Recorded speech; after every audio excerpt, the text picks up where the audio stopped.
Hi friends, আজকে আপনাদের সাথে শেয়ার করব বাঙালিদের ফেভারিট আর মাছের ঝোলের রেসিপি।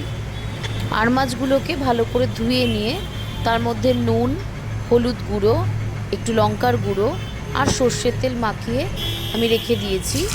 এবার কড়াইতে সর্ষের তেল ভালো করে গরম করে আমি একে একে মাছগুলোকে ছাড়বো আর ফ্রাই করে নেব। মাছগুলো ভাজতে ভাজতে আমি একটা মশলা তৈরি করে নেব। এই মশলা বানানোর সময় আমি দিয়ে দেব হলুদ গুঁড়ো, ধনে গুঁড়ো, জিরে গুঁড়ো আর লঙ্কার গুঁড়ো। যাদের লঙ্কার গুঁড়ো অপছন্দ তারা নাও দিতে পারেন। আর মাছের পরিমাণ অনুযায়ী মশলাটাও সেইভাবে নিতে হবে।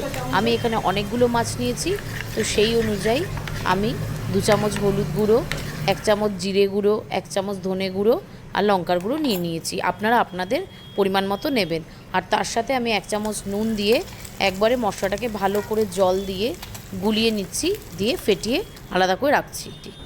আমি একটুখানি ধনে পাতাটাকে ভালো করে ধুয়ে একটু কুচিয়ে আলাদা করে রেখেছি, এটা আমি পরে মেশাবো। দেখুন আমার মাছগুলো সমস্ত ভাজা হয়ে গেছে। আমি একটা প্লেটে মাছ ভাজাগুলোকে তুলে নিয়েছি। এবার কড়াইয়ের মধ্যে সর্ষের তেল দিয়ে ভালো করে গরম করে তার মধ্যে কালো জিরে ফোড়ন দেব। যদি মাছের তেল থাকে সেই তেলের মধ্যেই আপনি করবেন, কোনো অসুবিধা নেই। আর আমি মশলাটাকে এর মধ্যে দিয়ে দেবো। এবার মশলাটাকে ভালো করে আমি 10 মিনিট ধরে কষাবো। এখানে আপনি অল্প জল দিয়ে দিতে পারেন। ভালো করে মশলাটা কষানোর পর আরেকটু জল দিয়ে দেব। এবার ঝোলটাকেই ভালো করে ফোটাবো। এটা কিন্তু আমার শাশুড়ি মায়ের রেসিপি, এটা কিন্তু আমার শাশুড়ি মায়ের স্টাইলেই করা। আপনারা অবশ্যই বাড়িতে বানাবেন এভাবে, আর আমাকে অবশ্যই কমেন্টে জানাবেন কেমন লাগলো। আর সেই সবজি রান্নাটা দেখুন, আশা করি আপনাদের ভালো লাগবে। এবার আমি মাছগুলোকে দিয়ে দেব। ভালো করে 10-12 মিনিট ধরে মশলা কষানোর পর জল মিশিয়ে সেই ঝোলটাকে ফোটানোর পর মাছগুলোকে দিয়ে দিলাম। এবার ভালো করে ঝোলটা ফোটানোর পর আমি ধনেপাতা কুচিগুলোকে ওপর দিয়ে ছড়িয়ে দিচ্ছি। এবার আমি আরেকটু ফুটিয়ে নেব।